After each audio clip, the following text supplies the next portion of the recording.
We all have a story, and at times we feel we're walking it out alone.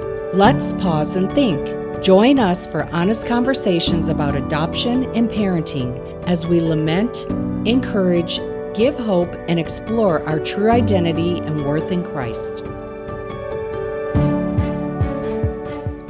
Hi, and welcome to our podcast, Pause and Think. My name is Jackie Darby. And I am Aisha de Lopez, and we are in Guatemala City. But by the miracle of technology, we are able to connect with friends around the world. And we're so excited today that you get to meet one of the favorite additions that we have in our lives recently through the work that we do for the Lord via ACH, which is Alianza Cristiana para los Huérfanos, which is Christian Alliance for Orphans in Latin America. And we'll talk a little bit more about that support group and how it came to be and how this beautiful guest of ours joined and what it's meant for her life. But let me introduce Monica Martin, or in Spanish, it would be Monica Martin. She was born in Spain, a missionary to Latin America for more than 15 years. She's a wife, a mother, biblical counselor, and daughter by adoption. Monica and her husband and beautiful family currently reside in Bolivia. And so we're just thrilled that this came around and that this is a dream come true for us to have you on and to just chat about what the Lord is doing in your life and through your life. It's been amazing to watch, and we're just so confident in what the Lord is really doing in you and through you. And it's beautiful to see you blossom. So welcome, Monica. Thank you. Thank you for having me. Well, we are so excited, like Aisha said, to have you here with us. We have seen God work in your life, and now He's working through your life, and we're reaping the fruit of that through your story. So, Monica, I would love to have you share your story, your adoption story with our listeners today. And go ahead, just start sharing your story, please. Well, I was born in the late 80s in Spain, and my biological mother was really sick because she was an addict, and I was born sick as well. So she couldn't take care of me, and I ended up in an orphanage. And because I was a sick baby, I had to spend a lot of time in the hospital. And in that hospital, there was a couple who worked there, and they got to really know me and really know my case. And they ended up adopting me when I was 5. But in my teen years, um, there I had a really difficult time because I had a lot of questions without answers, and that made me with a lot of anger. And it was a really difficult moment for me and for my adopted parents. And I decided to leave home, and I was 16 at the time. And for a year and a half, I was trying to figure out who I was and what I wanted and what I need. And I was not doing very good in answering all the questions by myself. Mhm. Mhm.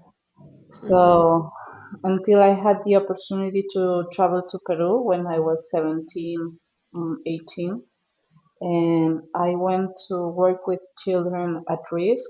And during that time, I served at a children's home, and I had in that time an encounter with God, no?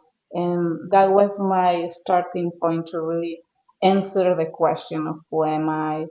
And while I was serving as a missionary in Peru, I met a family who adopted me in their hearts, and now I can say that I'm also part of that family. So in my Mm. life, I've been through 3 adoptions, I will say. The first one when I was a baby, the second one when I was a teenager, and the third one when I was like a young adult and I met with my father, God. No? So Mm, I can have that three stories. wow. Yeah. And you say it so effortlessly, but it's definitely not an easy story. And the fact that you were five, I mean, the interval between you being born to a very, problem laden mom and having gone through so much hospital time and adults coming and going in your first years of life and then finally arriving to a family, it's not like they revealed an adoption to you.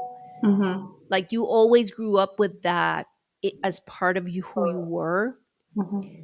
So what role do you think truth played in your story? Because I think there's a lot of lack of truth. Like what you're describing as a search, you had a very intense search inside of you about, you had questions. It was clear that you were adopted, but the questions, what did they revolve around mostly? Well, as you say, I always knew that I was adopted because I was adopted when I was five. But um, sometimes we put a lot of uh, effort or a lot of focus on the adoption, but not Hmm. in the story behind the adoption.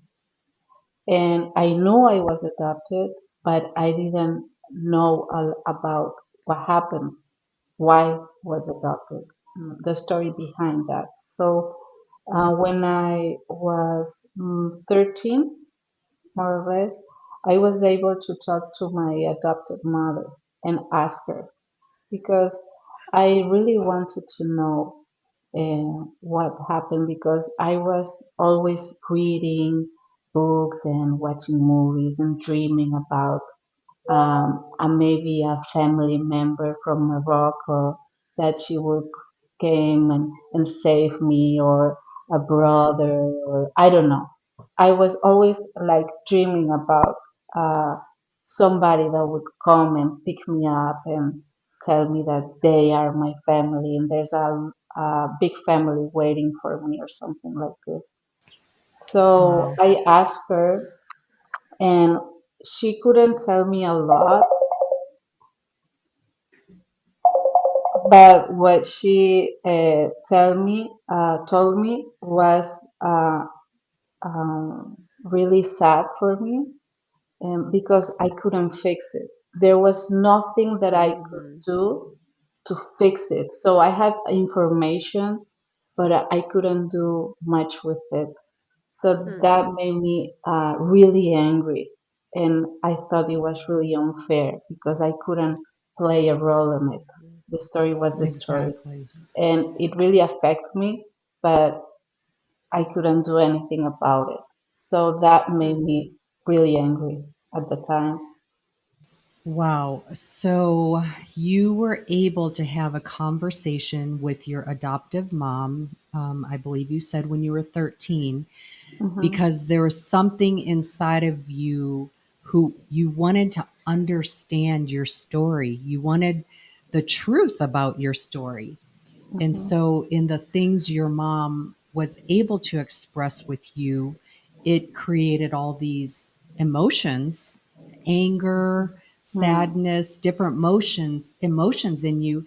And so, my question is, in those emotions and in hearing the truth, what your mom knew, not Hmm. that she knew everything, but she did know some things. Do you feel that that all played in with you having a struggle somewhere in those years with your identity or your worth? Yes, definitely. Um, Now I can say that I still sometimes struggle with it. Hmm. It's not like something that it's all fixed in me. Um, but my progress, my little progress every day is my victory, knowing that I'm working on my worth and my identity makes me feel that I'm making a headway. At this point, I know that I'm a daughter of God and that my worth is in Him. I know it in my mind, and that truth is traveling towards my heart one day at a time. Like I And can know I it. just jump in and Mhm. ask you, because you had mentioned you had that encounter with the Lord, was that your turning point? Mm, eh, it's part of that, but I think that my really turning point when I is one night that I was in Peru working at the children's home, and I spend the nights with the little girls to watch them and taking care of them when they were sleeping. And one night there was a girl crying very loudly. And I remember that when I went to hold her and I asked her what was wrong, she told me that she was very grateful for the help she was receiving from us, but she also was sad because she really missed her mom. So in that point, I realized, and I was maybe 20, that it's okay to have both. Hmm. Be grateful and have Hmm. gladness, and as well sadness and anger. And understanding that was um, being able to talk to God about the things that I was hiding. And Hmm. that was my turning point to accept it and bring it to God and let Him enter to that really Hmm. dark place. Yeah. I think you touch on a very important part of um, the experience for both the kids in Mm, adoption and the moms, especially, and moms and dads. I would think that the number one topic that we see in our chat with parents for adopted parents, the support group, the number one fear is I if I reveal what I know, it's gonna wreck everything. Like mm, it's gonna be a wreck. It's gonna happen. It's gonna fall apart. So what you're saying, if we leave the story there and we leave it there, we might just get that response and say, okay, so it's better never to say anything. But we are big advocates in even if it's this rough patch, which you're talking about 13 through 20. So mm, that's quite a bit. But when we're what we're saying, we're venturing and saying it's worth it. That mess is worth it because your mom, even if it was the hardest thing she ever did, told you what she knew. And we can't help the powerless, like the feeling of being powerless for mm, you is matched for us. Like we feel powerless as parents to like we want to hold it back. We want to avoid it, mm, and we want to avoid it for ourselves. I mean, I have to be truthful and say sometimes I feel selfish because I don't want to deal with it. It's mm, hard having an angry teenager all the time in your house is really hard. Adolescence is hard as is, but this is just a different mix. So, um, what did your parents, adoptive parents, you think did right, like got right, something that was redemptive in your life, even in the midst of that mess, and that you decided to pick up and leave? Because that's a very scary part, but we want to show people like there's some parts that you are now telling us it's both. It's gratefulness and it's Pain. brokenness and pain. So it's both. Um, well, I have a really special memory with my adopted parents, Mm-hmm. and it's when I got married Mm. because that day, for a woman, it's really special, but for Mm-hmm. me, my biological brother came from Spain to Oh, Bolivia. wow. And that day, my father and my biological brother walked me down the aisle, Mm, and I was able to watch my husband dance with my mother and my siblings celebrating with my husband, and that image made me realize that as a family we have been through a lot, but we are a family that welcomes others and grows. And that means that we have learned the concept of adoption in all its forms. So that is what I embrace from my family. that's very hopeful for me. I'm in a very, tough spot as we speak. And so to envision, that very redemptive scene is beautiful, very beautiful. And it may not play out in a wedding. It may be some other, high point or important, pivotal moment in life. But still, it's just a beautiful glimpse of what the Lord is able to do with all the brokenness in the parents, in the children, in the biological family. I think it was a very healing, just event in your life, in all of your lives. Um, and it brings me to how important it is for us as parents to be a safe place for lament. I Mm, don't think we talk enough in adoption circles about the importance of allowing our kids to lament, to actually cry for what is right. They have lost so much. Your questions, your powerlessness is real.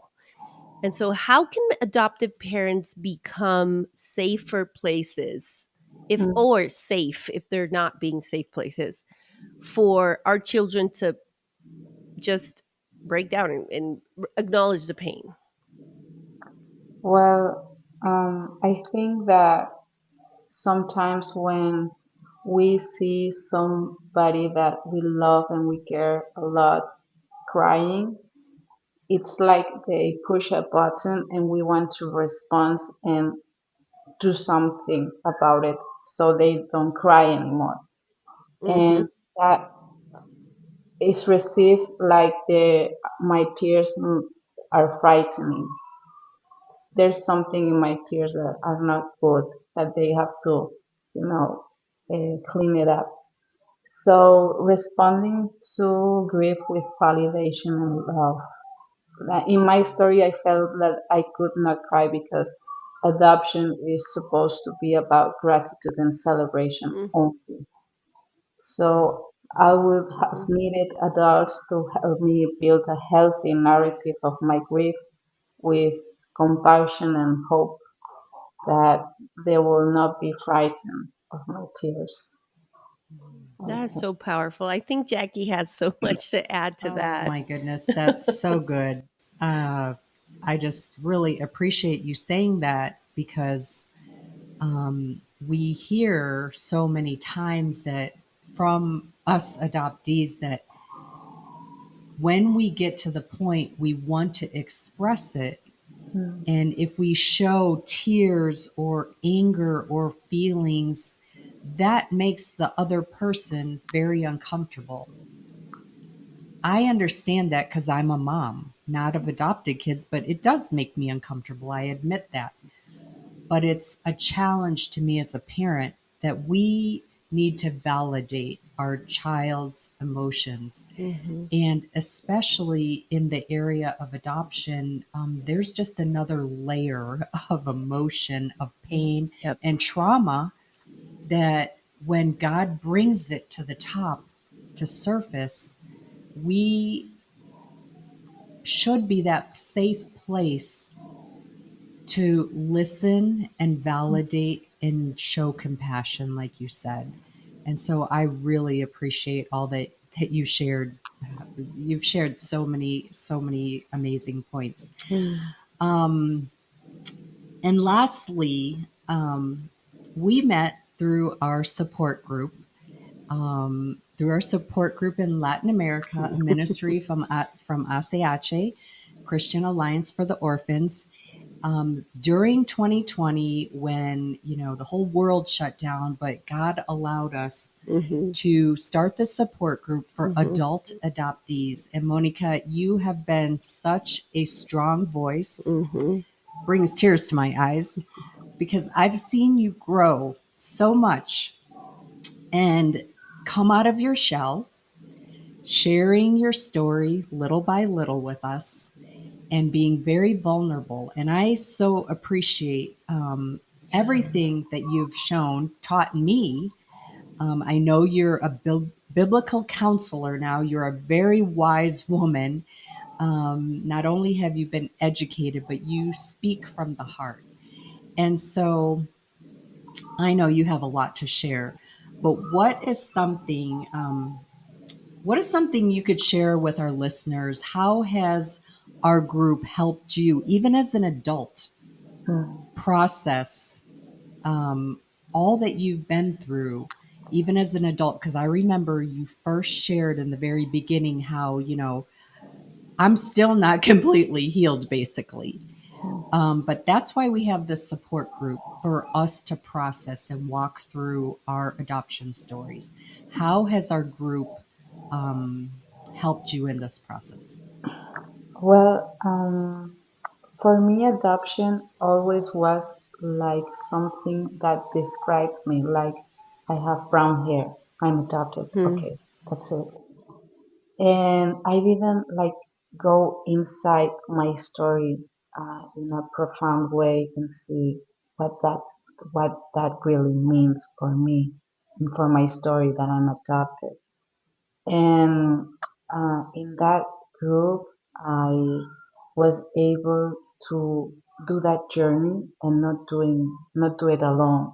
Do it with other people that has been for through a story similar as mine. And I realized that I found the the power of what God has made in my story, because when I start speaking and talking about and sharing about my grief and the things that I don't understand and the things that sometimes I'm ashamed of and I don't know how to say it and to whom, and then realizing that there's people around me that they understand exactly what I'm saying, maybe in a Mm-hmm. different way, but they know what I'm saying, and then having the opportunity to walk with God and answer the question for me as an adult, like what does it mean for me and my story to be adopted? And it's been really healing for me to find this group. That's wonderful. We are so glad we have seen the Lord answer so many prayers to that through that group, and we want to know if there are any English speakers that do attend Christ-centered adoption support groups. Let us know in the comments. Let us know in the webpage. Look for the way to share your story, because we want to no, we want to connect people. We want this to be a community where you are not alone. And if you're a Spanish speaker or you know somebody who speaks Spanish, give us a your story as well, because we want to connect you to Corazones Fértiles if you are a parent, which we have that network throughout Latin America, and we have the support group for adult adoptees that's in Spanish. But we want to really connect you and hear your stories. And if you know about English speakers that are connected through very healthy, gospel centered support groups, let us know as well. And yeah, nobody needs to walk alone in No, nobody nothing. needs to walk alone. And we are so thankful, Monica, Yes. that you were willing and brave enough to come on and share your story in English. You did an amazing job. And I know that your words are going to bring hope and Amen. encouragement to any listener, whether you're an adult adoptee or whether you're a parent. And so that's why we have this podcast, Pause Yes. and Think, just to take time and to hear other stories So we understand that we're not walking alone. So thank you for Yes. joining us today. Yes. And we look forward to our next episode of Pause and Yes. Think. Thanks for joining us for this episode of Pause and Think. For more resources and information, go to whosami.org.